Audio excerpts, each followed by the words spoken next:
forms of giving. Pwede yung tithes, that is 10% of our income. Offering, love gift, and pledges.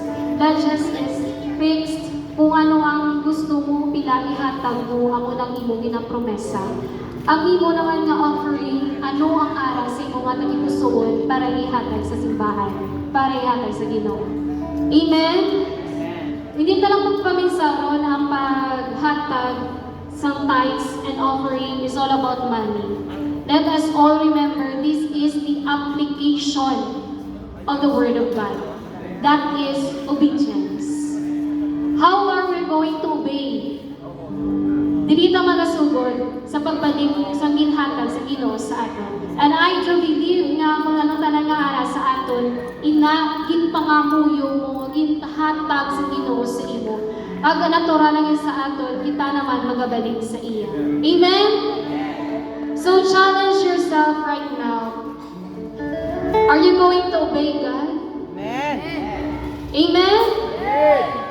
So how are you going to obey God? Maghahatag kita with a cheerful heart. Amen?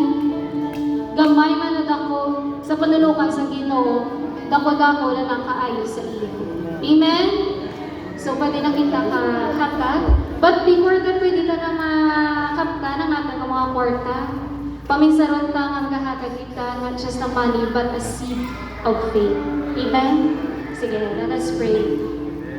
Yes, Lord, Father God in heaven, we know. Thank you so much, O Lord God, for this opportunity that you given to us. Thank you, O Lord God, for hearing the word of God na Ginoo sa gigamit ng Ginoo kay Pastor Cristina Rojas sa Ginoo. Lord, thank you so much, O Lord God, sa iyang kabuhi Ginoo nga gigamit mo subong sa Ginoo nga na-bless din kami ang Ginoo sa iyang share, O Lord God.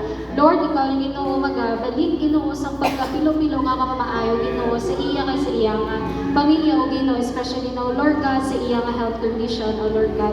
Lord, we pray o Ginoo sa imo nga healing and provision sa iyang kabuhi, O Lord God. Lord, as we give back to you, O Ginoo, Lord God, magabalik sa pinilo-pilo, O Ginoo, thousands folds, a million folds, O Ginoo, sa imo mga kaanakan, O Lord God. Kabalawag ang Lord God, ang halin ni Ginoo sa ilang at agipusoon, kagini Lord God, halin ni Ginoo sa ilang at tinipig ang inang kinita, O Lord God. Lord, ikaw ang Ginoo, maghahatag Ginoo sa ilang sa provisions in their daily lives, O Lord God. And right now, Lord God, they plant the seeds of faith, O Ginoo, to overcome the poverty in their lives, O Ginoo, and to start over in our building of our church, O Ginoo, in Jesus' name. Lord, I bring back all the highest praise and glory to you in the name of Jesus Christ our Lord. Amen.